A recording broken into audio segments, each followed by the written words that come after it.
Hello, everyone. Happy Tuesday. Here we are again. And today we're going to be taking up the last couple of positions and topics, roles on our Jural Assembly.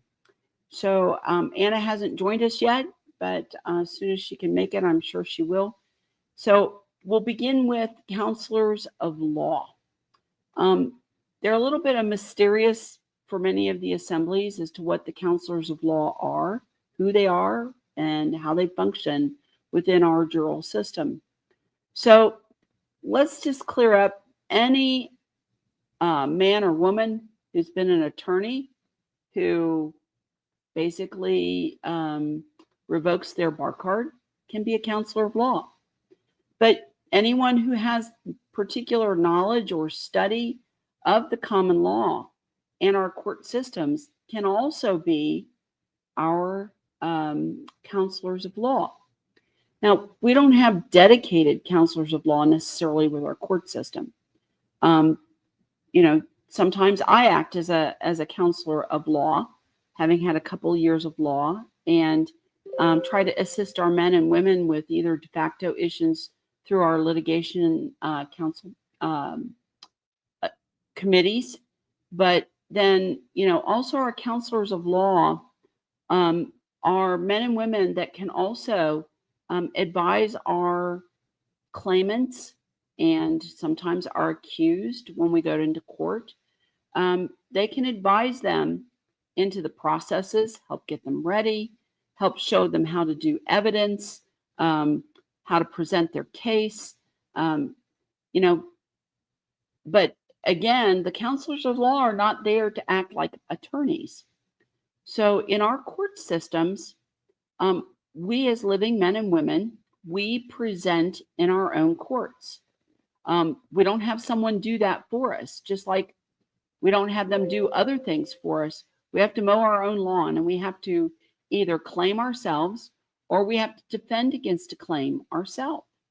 And so our counselors of law function to help get us ready for those situations, help teach us how to do the research, help take and form questions or defense or claims and questioning techniques, so that we can function in a courtroom in the way that some of the attorneys function, in terms of their craft and their ability to ask questions, bring out what is true, and then be able to help make sure that as you're progressing through, that you're covering all the topics and bases that you need to do to either present an effective claim or a defense against a claim. And so our counselors of law are there to advise on all issues of law, okay? And they're also there in case something would happen and there was a claim, and say the claimant may have been deceased, whether by health event or an accident or by the hand of an accused. The counselors of law are there to function, to step into the situation and be able to present for then the claimant or the accused in either situation. And that's the only time that our counselors of law, from my understanding, actually function within our court itself. Now, if you watch some of the old Western movies and some of the old Western courts, you'll see a man sitting there going in somebody's ear, right? Well, that's the counselor of law. And he's telling him, okay, now ask him this question. Okay, that's a vital piece of information. Or, oh boy, you don't have a claim. That's not, this is not going well. And so the counselors of law are there to advise on the spot. Now, today in our de facto courts, they will not allow someone who's presenting as propria persona or sui juris. They will not allow them to have a counselor of law. They are only committed to having commercial attorneys in the courtroom. And if you need counsel, you have to have an attorney. And so that's why in preparing for our courts, we have to really well prepare anyone who's walking into that trap for all the tricks, all the little things that they do to try to joinder you into their jurisdiction. And our counselors of law know those tricks as well, especially if they were a former attorney in their days, maybe retired or had dropped their bar card. And so those counselors of law are going to sit and tell you, they're going to try to do this. They're going to call you Mr. They're going to call you Mrs. They're going to call you, they're going to call your full name. They're going to do all of these things to try to joinder you to that usufruct, to that construct that they have that has your name on it.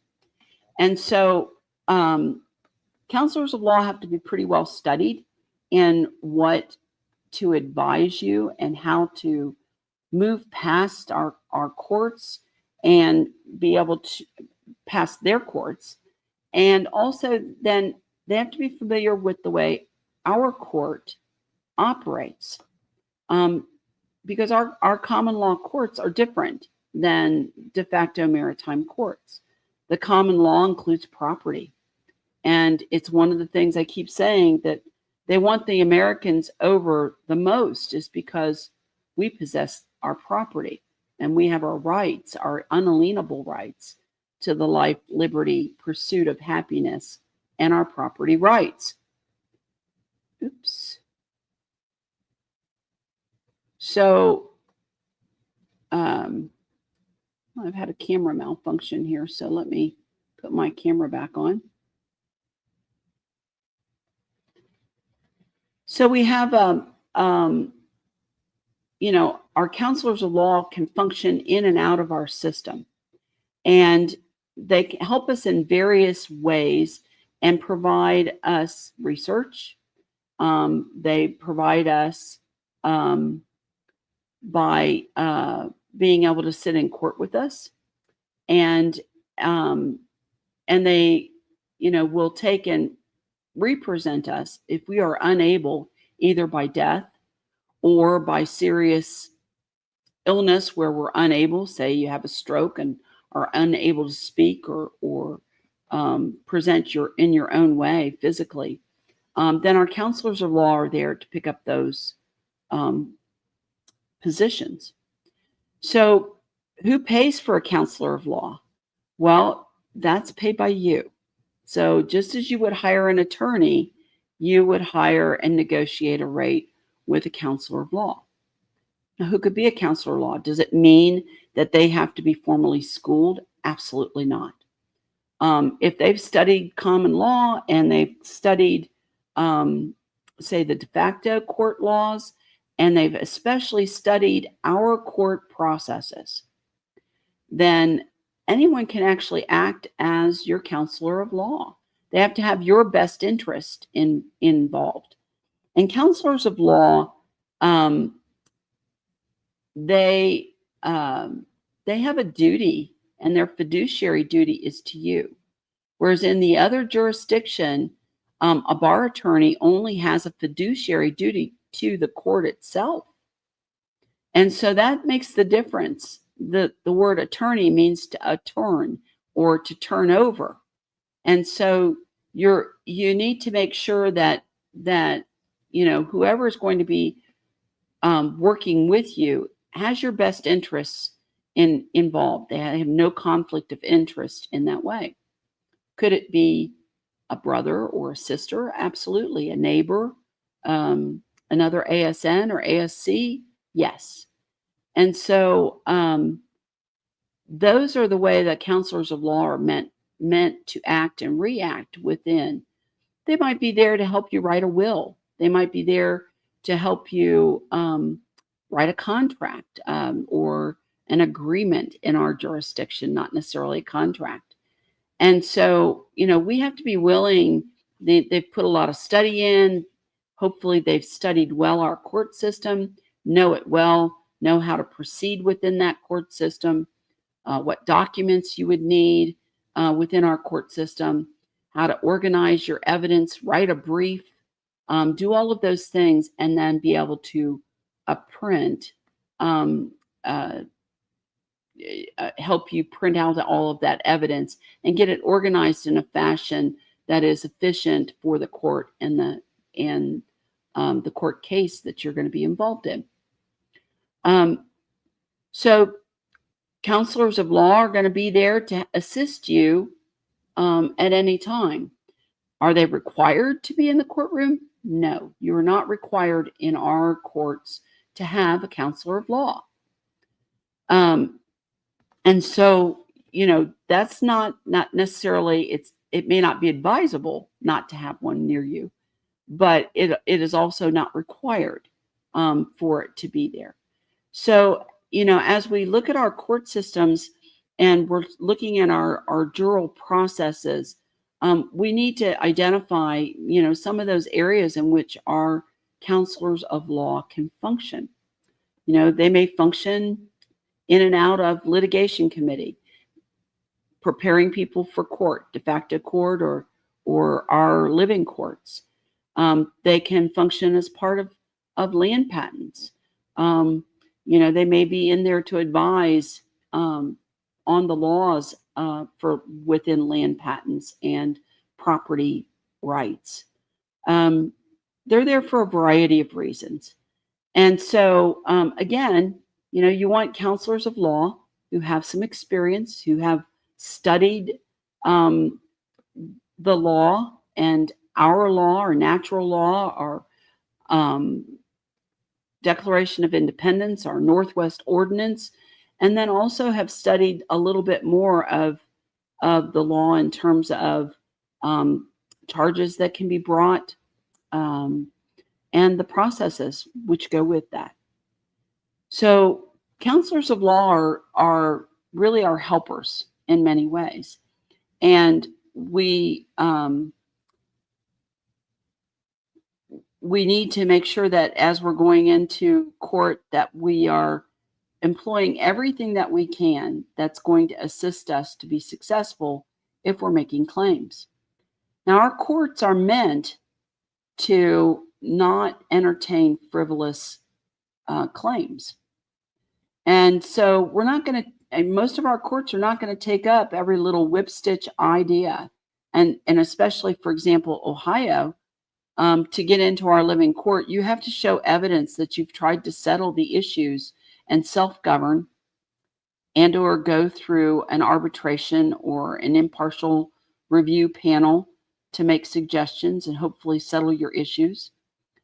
We don't want all that frivolous court going into our courts.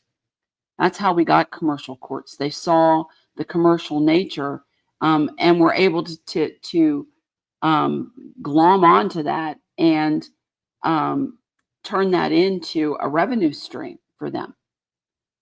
That's not what our courts are for. We don't want the overburden. We want to be able to get people in, get people out, get their claims solved, make sure that due process is served, that the law is present.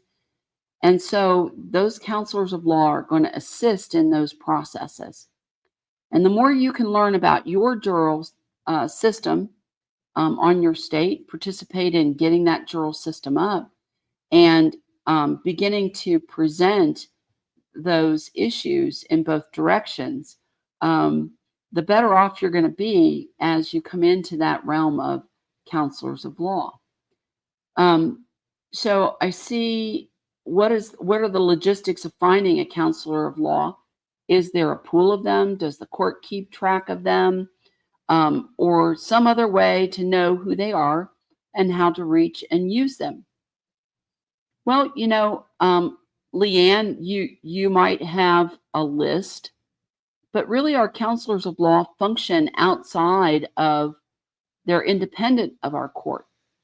So just like any other independent counselor of law, they're going to have a shingle out somewhere that says counselor of law, and that you can take in and use them to help adjudicate your affairs. Each of our assemblies have the ability to put up, like our vendors, the people who are doing business within our assemblies. And that could be one of the ways that counselors of law identify themselves, is to put a listing within your assembly to advertise their service if you so need it. They may be part of our litigation committee, and you may be familiar with them through the litigation committee. When they're acting within the litigation committee, of course, they're not being paid. They're volunteers, right? Helping get things ready for court. But if you have to take them to court with you, if you're unsure, or they have to do additional research outside of that advice in the committee, then obviously you're going to be paying them for their time, and being able to help you get your information organized. For example, if Anna has mentioned this before, if there's a situation where you are not able to present yourself, either due to illness, injury, or death, a counselor of law is going to have to prepare that case and present it themselves. And their cost of doing that is going to be rolled into that. And you, or if you're found in terms of found in favor of the issue that you've brought before the court, then the accused will be paying those fees, right? But counselors of law, for the most part, are paid by the clients that they have. So as they're getting ready for litigation, if they're going to function within our litigation committee, any of the research outside of that they may do by agreement, right? You always want to have an agreement, know what you're getting yourself into.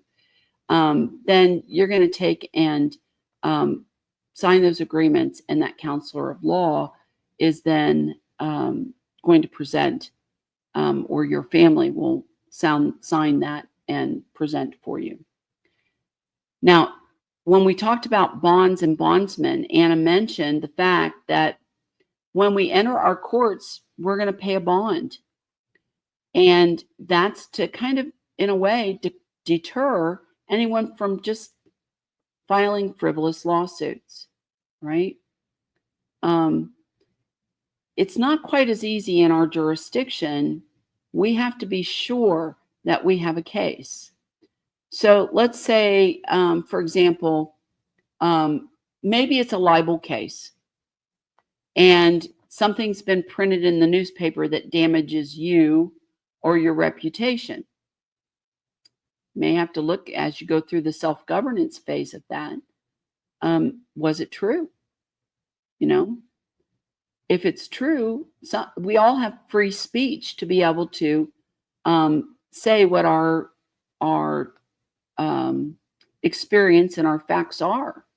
And if it's factual, that's fine. It's not libel. But if it's something that is untrue and proven untrue, then it becomes a statement of bearing false witness in our courts. And that becomes the libel involved. And it's really more, libel is more the other jurisdiction word, bearing false witness is ours. And so in order to take that to court, someone has to pay a bond to get into the court. And that means that you're going to have good evidence to go into that court and initiate those court proceedings. Maybe it's $1,000. Maybe it's $2,000. It's going to be up to your Jural Assembly to decide what that entry fee is. Now, you could always go in, and if there's something where you couldn't afford it, you can go into the court or the court clerk and negotiate that. But you're basically paying a bond. And that bond, if it is found that you were correct, then that bond gets refunded to you and paid by the accused. if you're a counselor of law and you're going to bring some kind of a case into the court, counselor of law has to pay that bond too. Okay? They don't just get a Scots-free, enter any case they want. They have to pay that bond as well to adjudicate that case.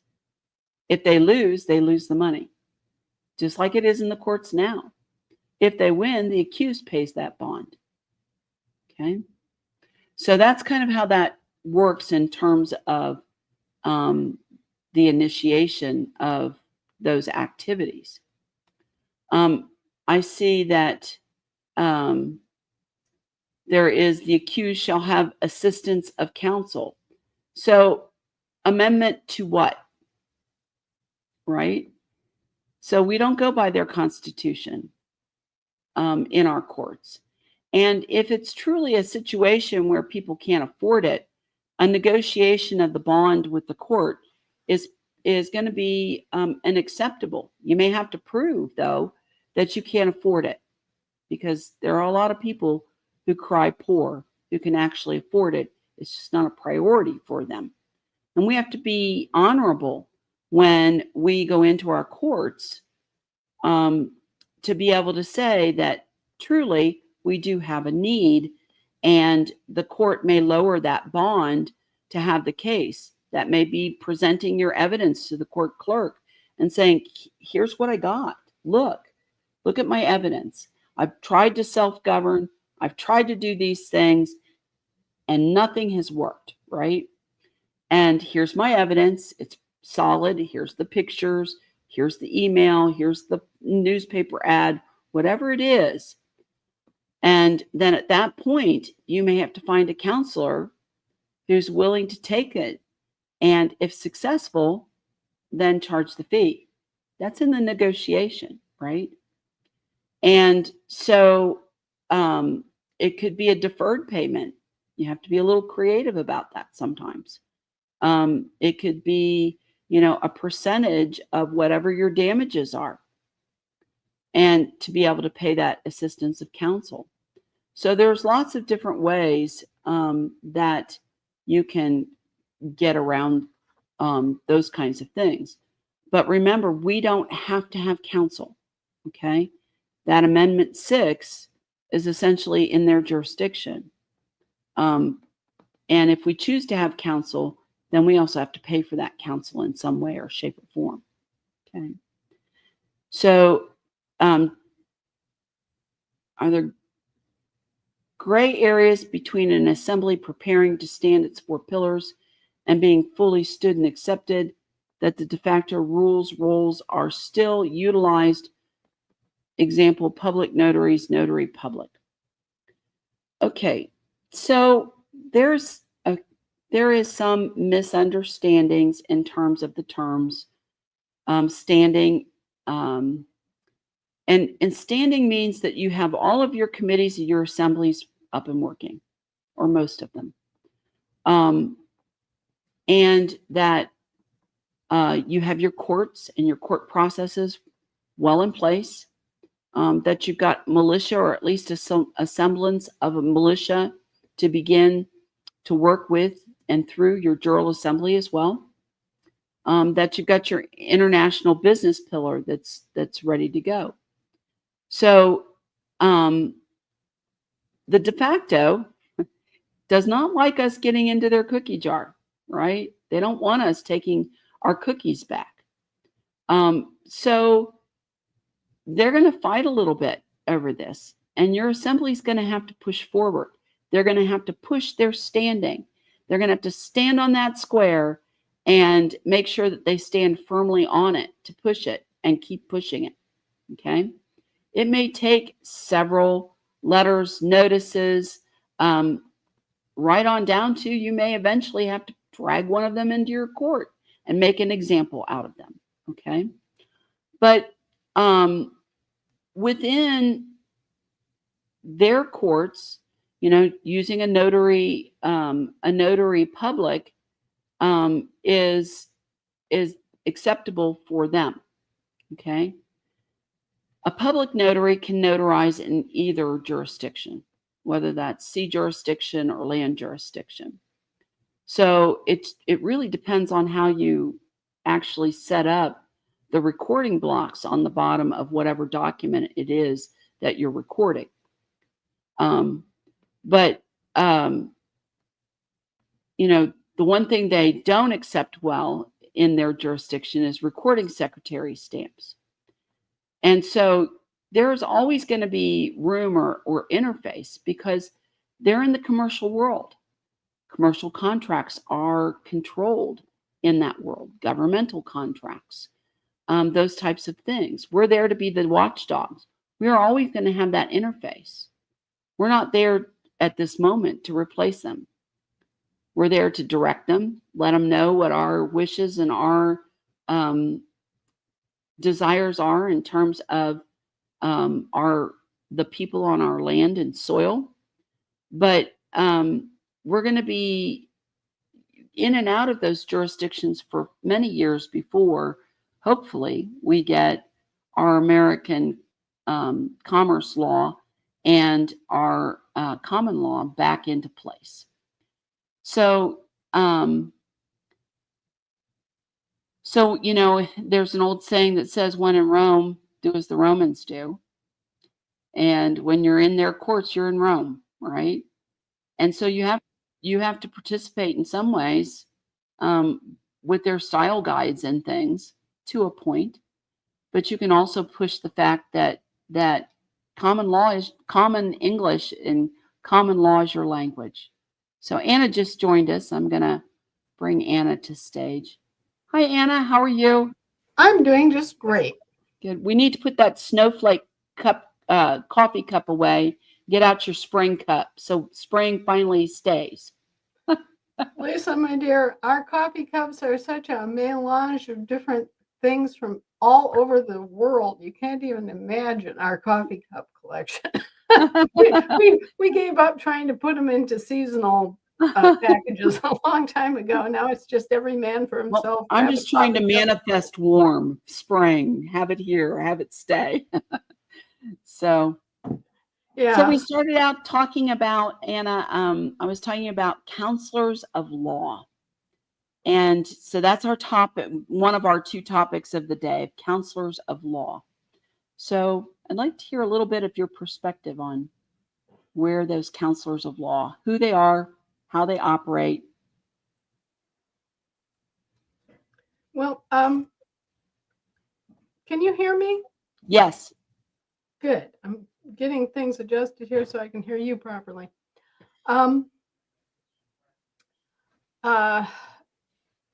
Counselors of law are guys that stand at your back and tell you blow by blow what's going on and what they advise. Okay? You have the ultimate decision of what you're going to say and how you're going to present your case.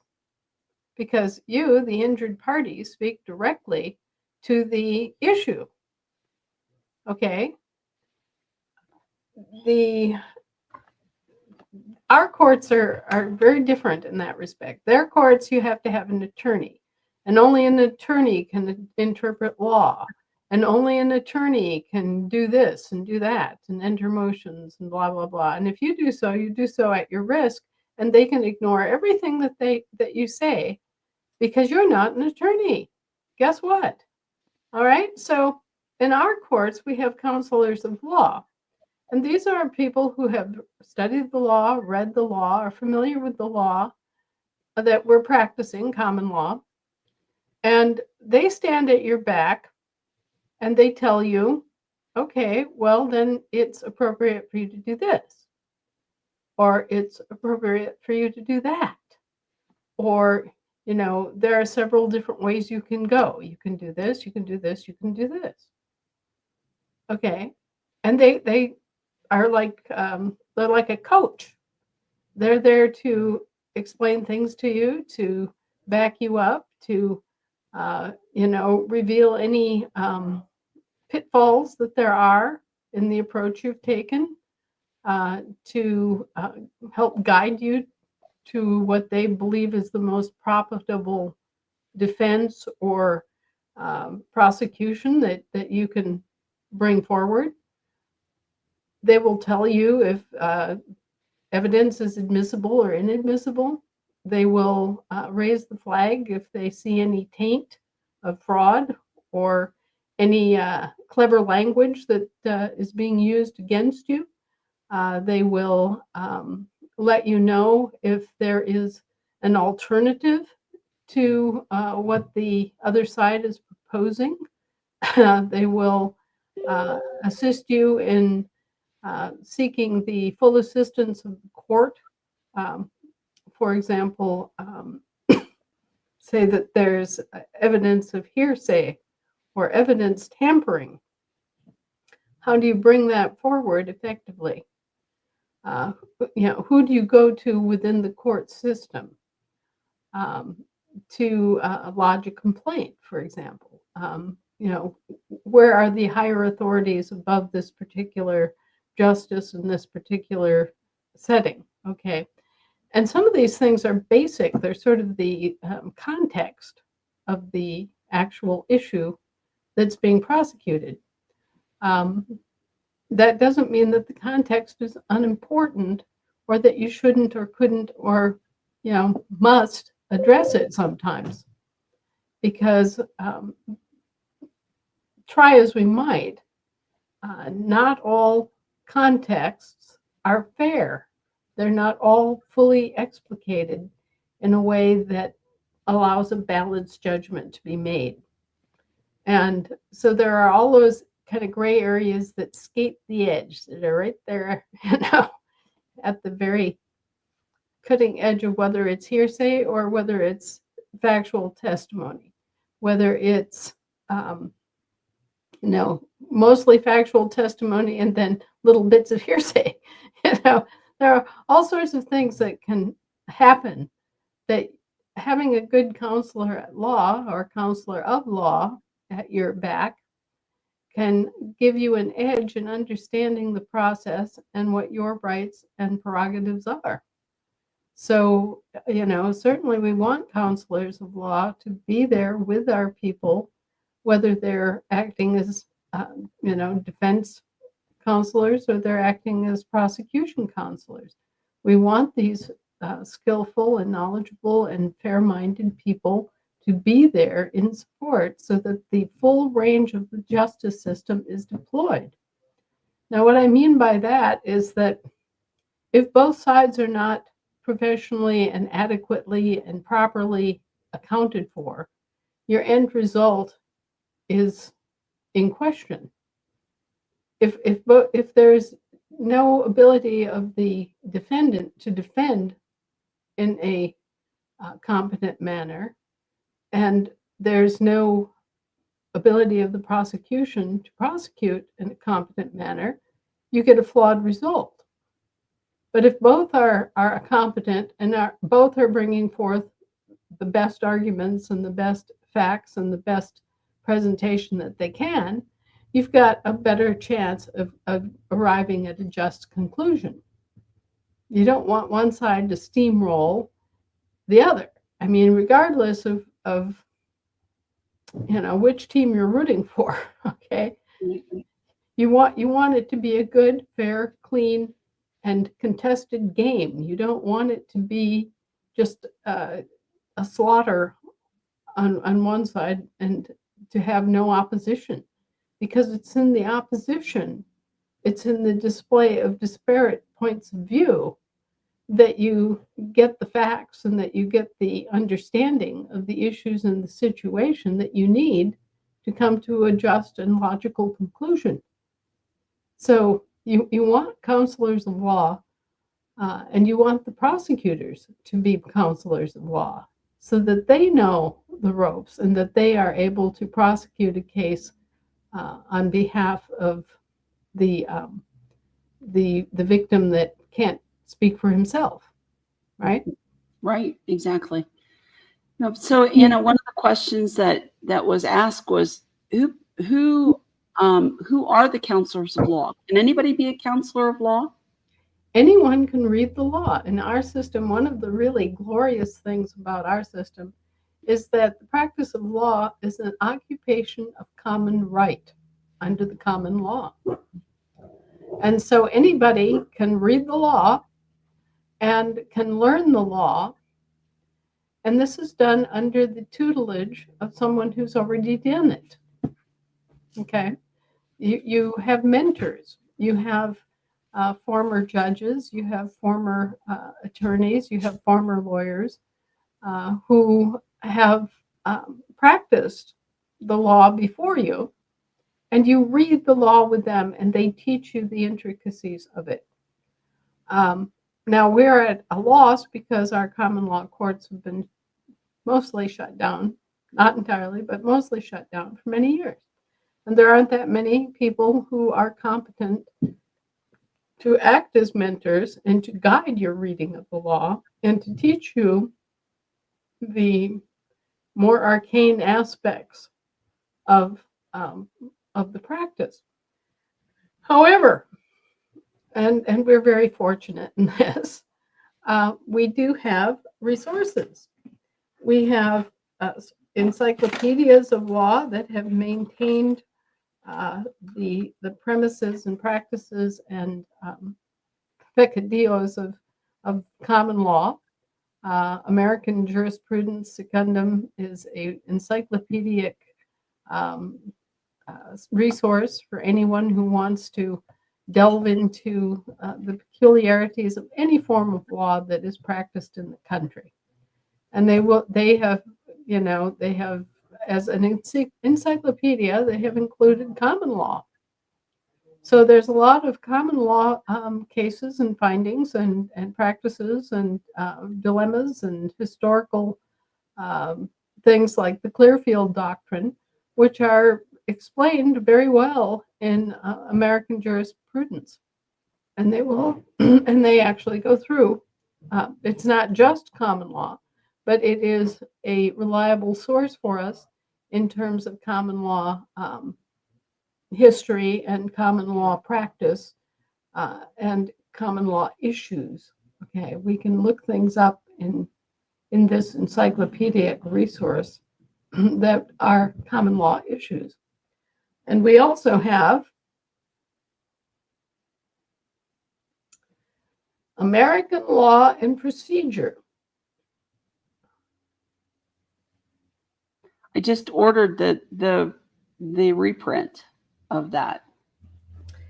And the beauty of this was used by an organization that was basically the early 1900s equivalent of a online university for people that could not attend a law school due to time and distance and monetary concerns and all the rest of it.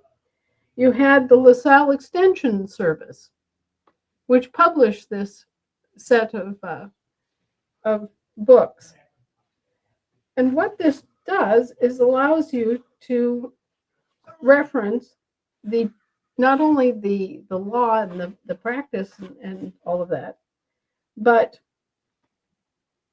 it gives you an invaluable insight into the procedures of the common law court.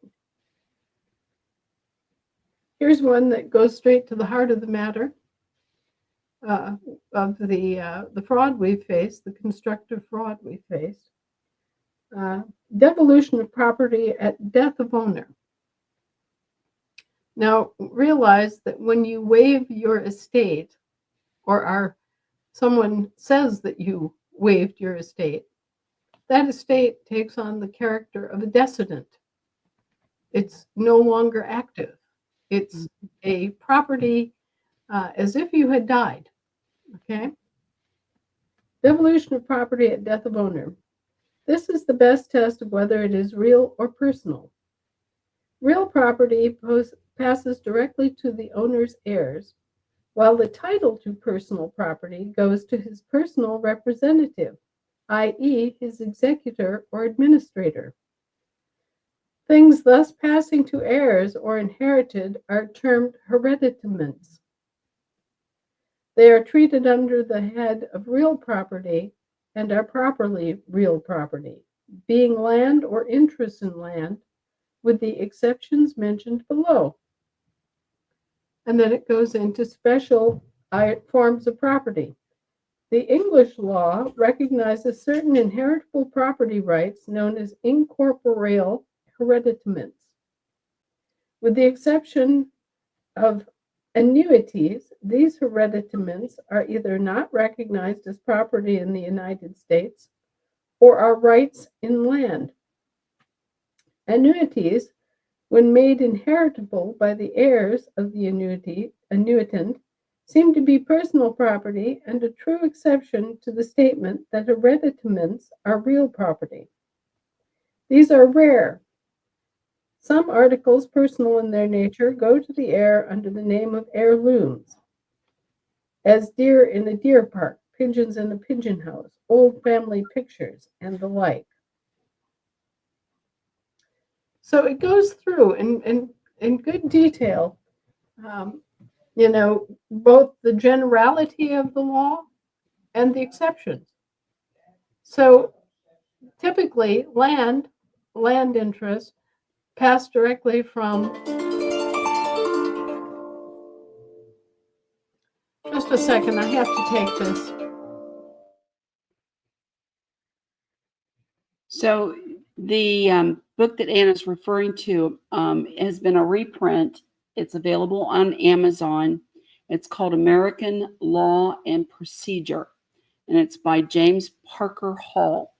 And it is it's about $40 for the book itself, but it may assist in your court and your process and procedures. So it's worth a look. Again, it's the American Law and Procedures, and it's about $40, and it is on Amazon.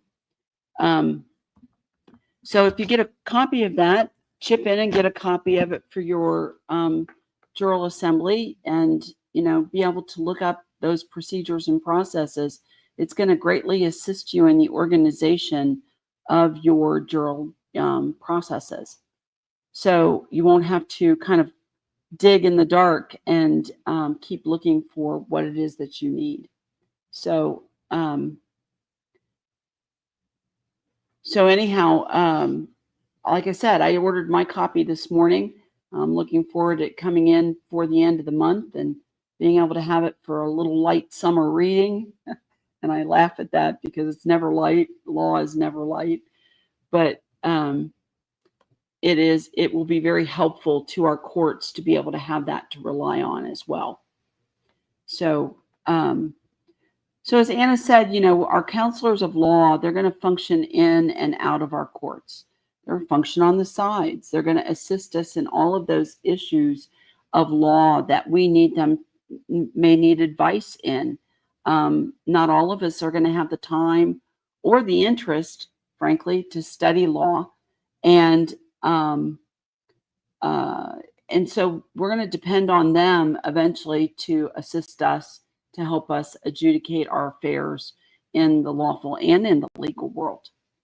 So those of you who have a real interest in the law and are studying away for your Jural Assemblies, you have the ability to eventually become a good counselor of law.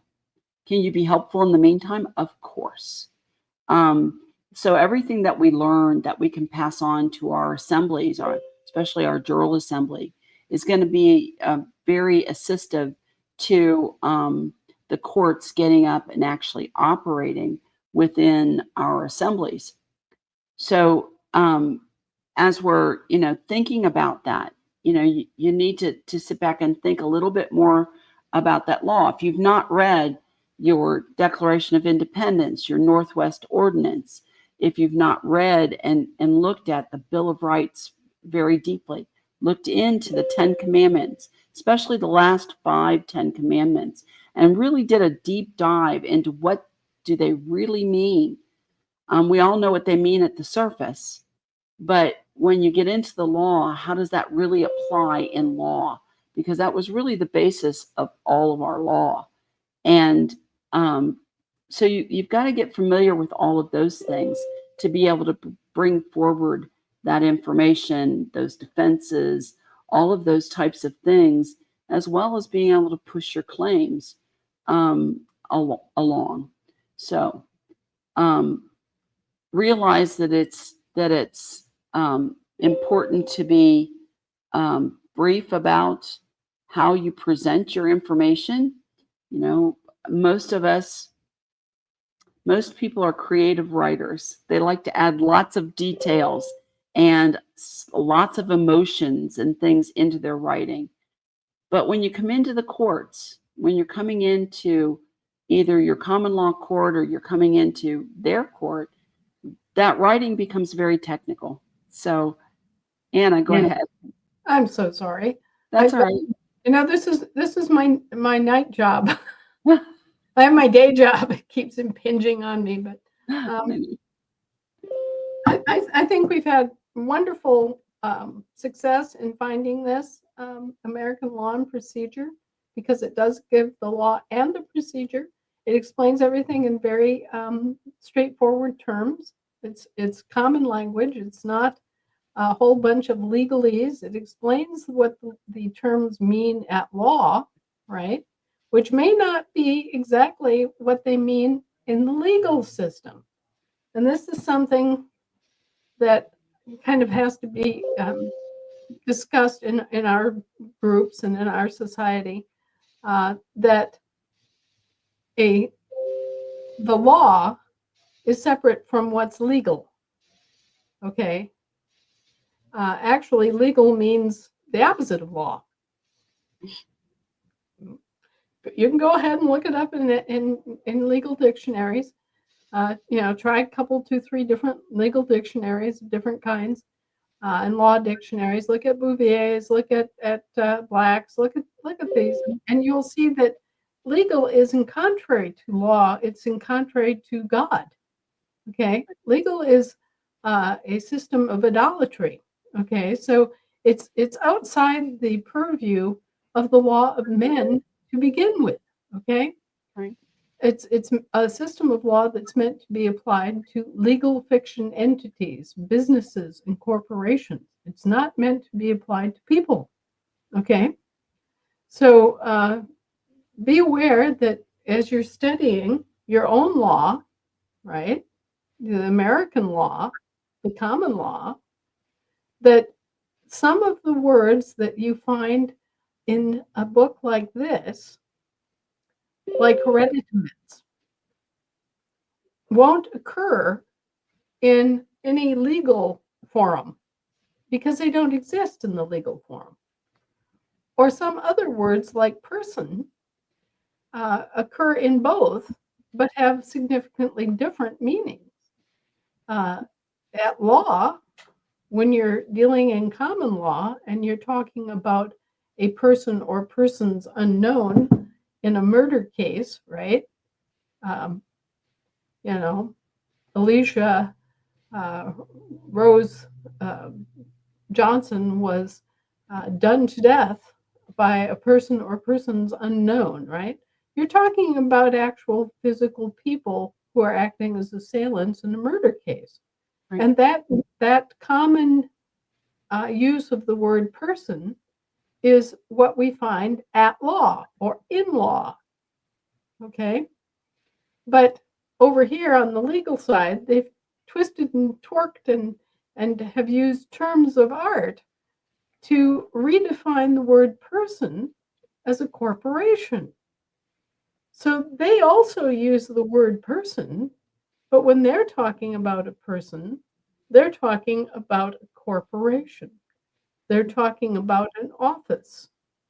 They're talking about a company. They're not talking about individual people. Okay? Same word, but because there are two different systems of law that are dealing with two different kinds of things, the same word has different meanings. Right. And so you have to be aware that possibility exists. I mean, as you are reading law, you have to keep that straight. And you also have to keep the kinds of law separate, because there is people law and there is legal law. Right.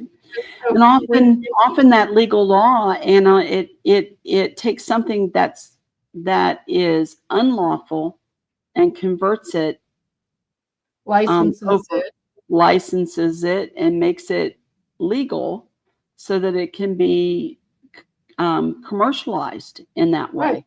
And they use the commercial law to legalize a whole lot of crap. Okay. Yes, they do.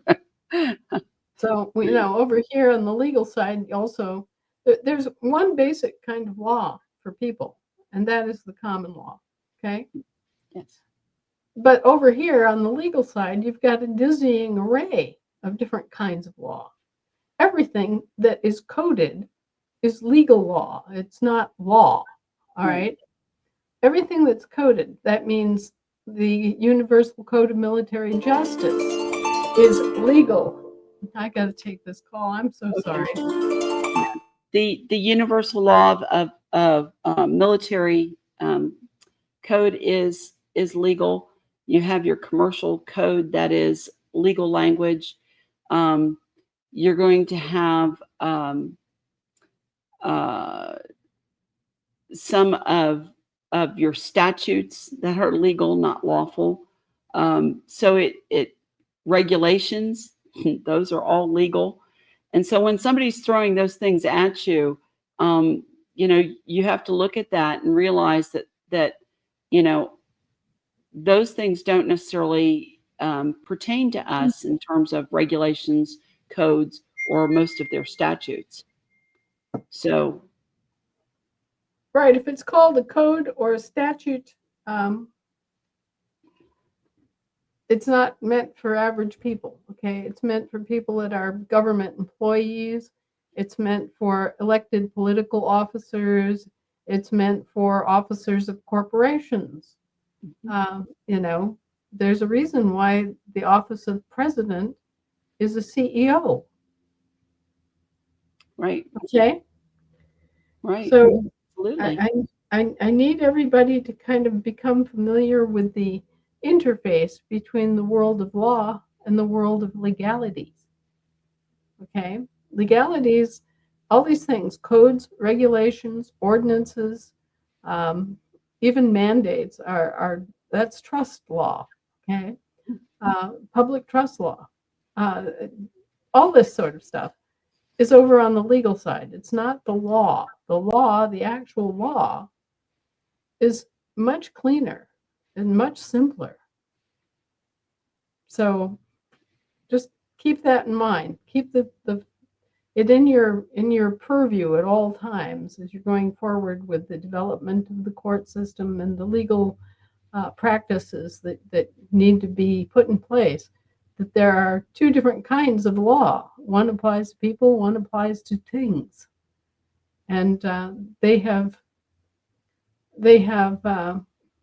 defied the law of kinds and have mishmashed things and unlawfully, it's called unlawful conversion. They've unlawfully converted and impersonated you as a thing in order to bring you under the control and subject you to the courts that are meant for corporations. That's right. That's right. So, So, yeah, so I've got a couple more questions on regarding counselors of law. Um, so, who pays for a counselor of law?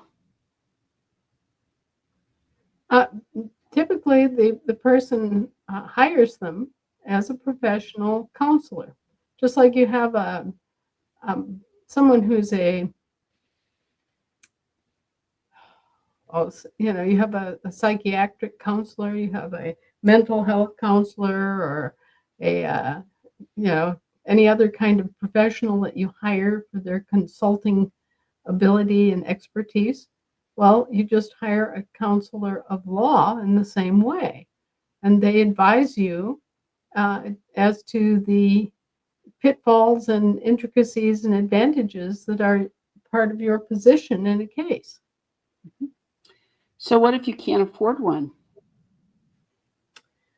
Well, we do have the ancient and honorable tradition of the public defender. And originally, the public defenders were the best of the counselors of law who would take on pro bono cases for the good of the public. And they would stand behind these poor wretches and would assist them in their case. And that is always to be, preferred, that someone who is the defendant should be better defended than prosecuted. Because remember, we are innocent until proven guilty. Right. So anyway, that's the way it used to be. Nowadays, they have in the legal realm, they have taken the newest, graduates from law school and tossed them into the arena as public defenders, and that's how they typically cut their teeth. And they very soon realize that they're at the mercy of a very pitiless system and that they will get ground to shreds, okay? So that's what you get for public defenders in their system versus what you get for public defenders in our system. And it's because the defendants in their system are already guilty until proven innocent. And in our system, it's the opposite way. Everyone is considered innocent until proven guilty. And I'm going to add to that just a little bit, because most people don't realize that in a court, whether it's you or it's the judge, that pleas for you and pleas you not guilty means that all the burden of proof of your innocence lies on you. Whereas in our court, all the burden of proof lies on the claimant. They have to make an effective claim, and you're innocent until that claimant proves that you are guilty. So that's the difference between the two. They will only offer you in their courts the choice of guilty, not guilty, or no contest, which is basically I'm guilty and I'm not gonna say a peep, right? But in our courts, we have guilty or we have innocent. Now, when you plea no contest, it doesn't mean that you're guilty. It means that you choose not to engage them. And, then you are pretty much at their mercy. Yeah. But in some instances, it is the wisest thing to do, because there are situations where prolonging a contest is actually detrimental to all parties. Mm-hmm. And then it is an appropriate thing to plead no contest. But the best thing is not to plead at all. Right. The best thing is to hold the judge accountable and refuse to let him practice law from the bench, because he is not allowed to practice law. He is not allowed to enter pleas for you. He is restricted to receiving pleas. Now think about this. Do we, oh dear sir? No. This is not part of that's not part of our justice system. That's part of the British system, where there's a king and you plead to the king, right? Please, sir, may I have some more pudding, right? Yes, exactly. We don't issue pleas. We don't make pleas. We have a completely different system. And when they drag you into their system using false presumptions and impositions, your role is to say, no, I plead nothing but innocence. Yes, exactly. And it is a trap that they use. Right. I am innocent and I allow no pleas. Yeah, we have to remember they can only govern us by consent, right? So if we do not consent to what's going on, then they can't do it. Doesn't matter what you say. I do not understand your orders. Mm-hmm. There you go. I do not understand your position. Mm-hmm. I do not understand your assumption. I don't understand your presumption. I don't understand your imposition. I do not understand your impoundment. One of the things that patrol officers and state troopers and these kinds of law enforcement officers always pull is they rattle off all these things and they say, "Do you understand?" No. And you say, "No, I don't understand." Nope, Right. don't understand. And that severs any excuse that they have for saying that you contracted with them. Mm-hmm. That's right. That's exactly right. So the very first thing out of your mouth ought to be, "I don't understand. Mm-hmm. I do not understand." Right. Just, Well, we've talked about, we're pretty much at the end of counselors of law, and we've talked a little bit about public notaries. And how do our public notaries function in terms of our court? well, our public is different than their public, obviously, right? In fact, it's exactly inverted. We think of the public, meaning people at large, right? Mm-hmm. And our public is inclusive. So when we have a public notary, we're talking about a notary serving the public at large, right? Anybody can come to our notary and have their signature witnessed, right? Mm-hmm. And it is understood that the person who is doing this is a living person and they're not operating in any commercial or representative capacity. So that is the understanding when we have a public notary and they act to notarize, witness, or provide a jurat for the purposes of a court. Okay.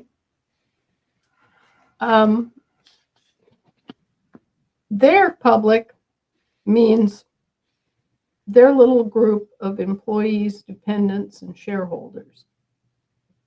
Okay. It's a private group. It's a citizenry within our population. Okay, you get the concept? Right. We have a population. They have a citizenry.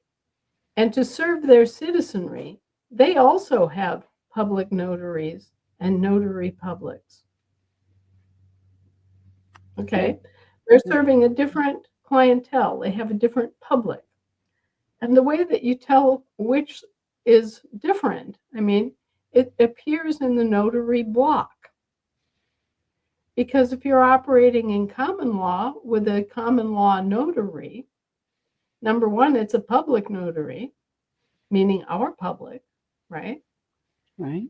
And it references what? It references the state, just the state, not the state of state, Right. and the county in which this is occurring. Okay, so if you're operating in common law and you are seeking out a public notary that is competent in your public, then you have a notary block that says Wyoming, Cope County. Okay, it just says the state. It does not say state of Wyoming. Right. It says Wyoming, period. And then it gives the county, just the name of the county: Jackson County, Polk County, Macon County. It does not go into any county of or any other kind of explanation. It's just very, very simple if you're operating in common law. When you're operating on the legal side and you are in a territorial or municipal state, then it will show state of Georgia, Right. which means upper lowercase, which means a territorial state belonging to Georgia, right? Or it'll say state of Georgia in all caps. Or any state of representation is going to be a different state. It's not your state. It's a state belonging to your state. It's a territorial or municipal population, citizenry. It's over here in the legal bin with all of the different corporations. And so if you write out your notary block and it says you're in the state of Georgia and in the county of Macon, okay, well, you're over here. If you write it out upper lowercase, it's state of Georgia, upper lowercase. If you write it in all caps, it's over here, and it's the municipal state known as Georgia, okay? And you're operating in the legal venue when you use state of. Mhm. Right. So, Anna, I got a trick question for you. If in my notary block you had to attest to where I'm sitting, how would you attest to that? It's kind of a test of notaries in a way. Could you attest to the fact that I have a window? Could you attest to the fact I have a door right now? No, Okay. And why is that? because it's not within the field of vision. There you go. So when we do public notary or we do recording secretary, we can only witness and attest to what we actually see within our field of vision, what we actually witness with our own two eyes. Right. That's true no matter what notary service you're providing. Correct. Okay. Now, notaries can do far more than notaries typically do. Most notaries simply are there to witness a signature on a document of some kind. All right. So, what are they really doing? You walk in, you give them a pre-established identification of some kind, right? A passport or something of that nature. They look at it, they go, okay, well, this document says that you're who you say you are, but they actually have no proof of that. They just have the document, right? Mhm. And then they ascertain that your photo fits your face on your ID, right? Mhm. And then they see you scribble your name on a piece of paper and they say, okay, as of this date, and they have a little book. All notaries have a little book that describes on this date, this person appeared before me, right? Mhm. And they did sign this document, a last will and testament, a conveyance of land, whatever. And they keep that on file so that they have a record of everything they've witnessed and exactly what it was, when it was, and who appeared to do this, okay? And so the notary maintains that record book of all of the signatures that they've witnessed. Okay, that's for their protection as well as yours. Sure. Now, that isn't even beginning to scratch the surface of the services that a notary can and should provide upon request.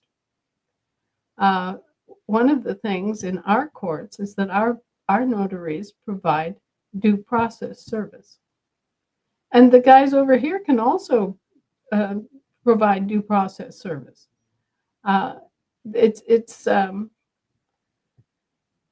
under the full faith and credit clause of the Constitution, they're obligated to provide us with the same service.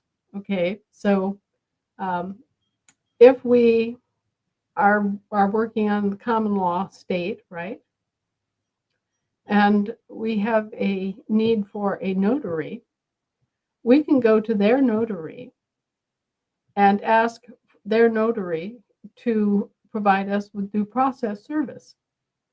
And what this means is that whatever you are doing in terms of providing notice to like a commercial claimant, say that a business comes after you and wants you, I actually did this, by the way. In that case, it was the Matanuska-Susitna Borough which was a municipal corporation, was trying to force me to pay them for services.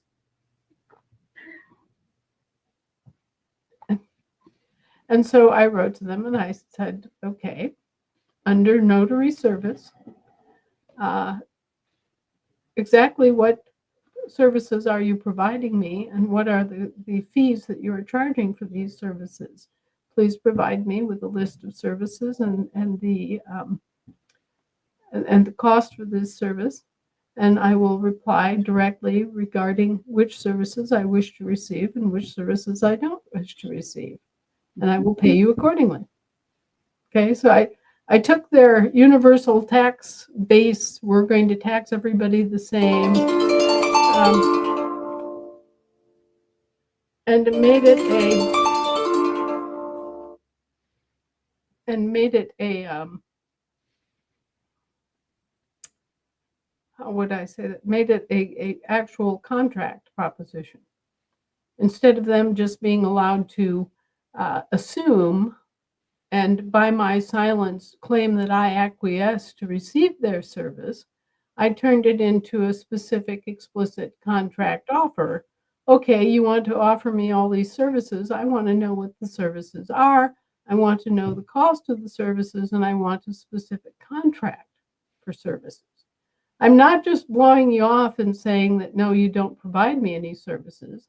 I observed that there's snow removal in the winter. I observed that somebody comes and cuts the public utility easement in front of my house. I do see that there's signage provided on the roads. I do see that the potholes get fixed. I'm not objecting to paying my part for these kinds of services. I simply want to know, what the service is and how much my part of it is. And I will gladly agree to pay to that. Okay. So I send this off to the Matanuska-Susitna Borough, and I do it under notary service, which means that the notary actually takes the letter to the post office and posts it and goes, check. And then the notary is the return address, so that any return is going to come to the, well, thank you. Thank you very much. See that? Now I've got the cat cup. That's service. Be careful. That could be expensive service. Well, they told me that it costs over $300,000 to raise a child to adulthood. That was expensive. Yes, in more ways than one. Best investment I ever made, but anyway, that's neither here nor there. So then the notary is the return address for this service, right? So any reply that the Matanuska-Susitna Borough made would come back to the notary, and the notary would then log it and say, yes, there was a reply from Matanuska-Susitna Borough on such and such a date, and here's a copy of the reply, right? So the notary is keeping a file of this correspondence back and forth between me and the Matanuska-Susitna Borough. All right, I hear nothing after 3 weeks. I give them a month to reply, or I give them 2 weeks to reply. I give them 3 weeks to reply, whatever it is. And after that time period plus 3 days has elapsed and there's been no reply, then I go back to the notary with a second notice. And I say, well, perhaps this has escaped your attention. Here's the letter I sent you on blah, blah, blah. And I'm requesting blah, blah, blah, blah, blah. And this is the second time I've attempted to reach out to you and get an answer. Go through the same whole thing. The notary takes it to the post office. The notary waits for a reply to her address or his address. The time elapses plus 3 days. Nobody has said anything. You go back for your third and final notice. You say, well, I've done everything I can to establish exactly what services you're providing me and how much the cost of those services is. And you have made no reply. So I must assume, there's that word, or presume that you are providing these services for free, as I have not asked for them nor contracted to receive them, and I don't acquiesce to simply being charged for whatever you want to charge me. Uh, this is your third and final notice to come clean and give me a list of the services you provide and the cost of those services, or I shall consider this a free gift from your corporation for my benefit. Right. We also had a case recently, Anna, that was about a guardianship in a different state. They'd moved to our state. The guardianship was rooted in the other state. It was for an adult, and the adult has been proved to be competent to be on their own. All the reports, all the things that go on, and they're in a different jurisdiction. But yet, this other court on this other state is insisting that there's a court hearing and blah blah everything else. So we sent over notice of cancellation of contract, right? And we had it that witnessed by 3 notaries at the same time.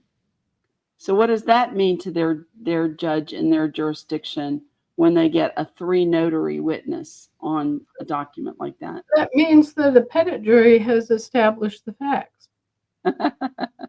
That is exactly correct. And so it's a way to say, sorry, Charlie, you're done, right? So it's going to be interesting to see what they do with it.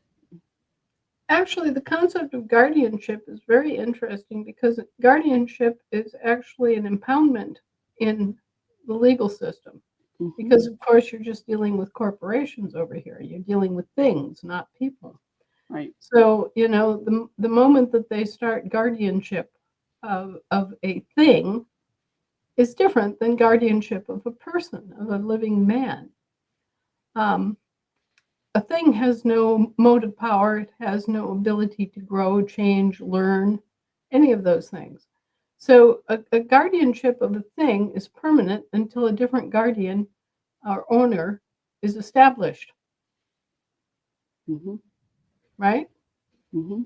But guardianship of a man, as you point out, is a different proposition in that a man who might require guardianship as a result of an illness, or who might require guardianship as a result of a physical disability that is something that he overcomes and is able to heal from, is not permanent and is subject to change.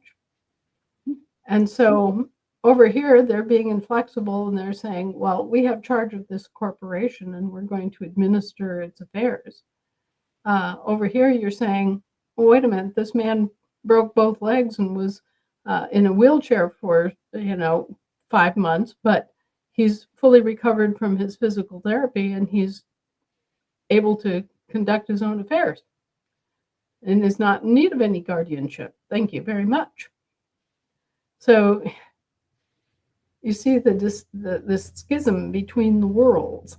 Sure. And how the law is extremely different depending on whether you're talking about a corporation or you're talking about a man. Because the man has the ability to heal. The corporation is in a condition, and absent action on the part of the board of directors or trustees or whatever, that corporation is going to remain in that condition. Right, exactly.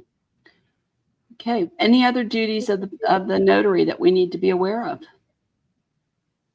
Well, those are the 2 that are most common.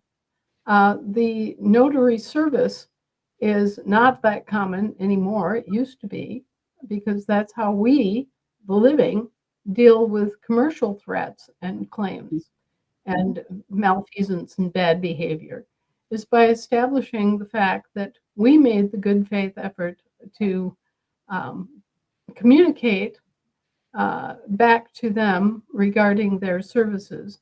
And it's the flip side of acquiescence, okay?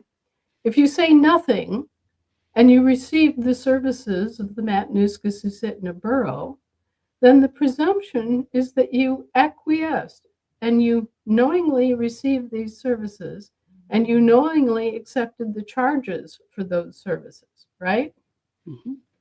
But That's let's face it, do you know how much it costs to plow the road in front of your house? right. No. It's a service. Yeah. It's a service you want, Right. but it's not being handled in a business-like way, isn't it? You're No. not being given a straight up, you know, here's what it costs to plow your road for you.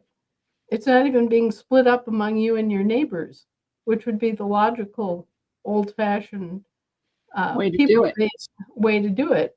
Would be, Right. you've got 15 people that use this road, and it costs us, X hundreds of dollars every year to use our fancy Dan equipment and clear the road. Oh, but look here, these people are also part owners in our fancy Dan equipment. Each one of them has a share in our fancy Dan equipment too. So, they have to be allocated a certain dispensation for their participation in our business, right? Okay, Right. well, this is the way that all of this should work. It should be business-like. You should have a service, you should have a service company, and you should have an inline price, a stipulated line item of, okay, well, this is how much it costs. And you check the box and you say, oh, okay, yes, I want snow removal service for my land here. Sure. Okay, Sure. that's the way it should be. But Well, Anna, it's I'm guarding time here a little bit, so I wanted you to realize that it's 8 minutes until, the um, next yes, podcast. yes, I'm so sorry I was late today, but it there are happens. days when it's just, as I say, this is my night job. My day job interferes. All right. Well, I'd like to stop short here, and then we could, if there's anything you need to add, we can start next week and let you add that little bit. But I'd like to be able to move into actual court processes next week and look at the flow chart of our courts. Ohio has a flow chart of their courts. I'm happy to put that up, and we can kind of go through that. In the meantime, I'll send it to you so you've got a fresh copy. You can look at it and make comments, and then we can get into that, you know, next week and kind of go through and take a look at those processes, right? So, Sounds like a deal to me, Lisa. all right, great. Well, thank you, Anne. I appreciate you making time for us and teaching us everything that you're teaching us and answering questions. So, thanks very much. Um, and we'll see everybody next Tuesday, right? Yeah, that's it. All We'll just right. keep living and learning. Okay, great. Thank you. Bye, Take everybody. care.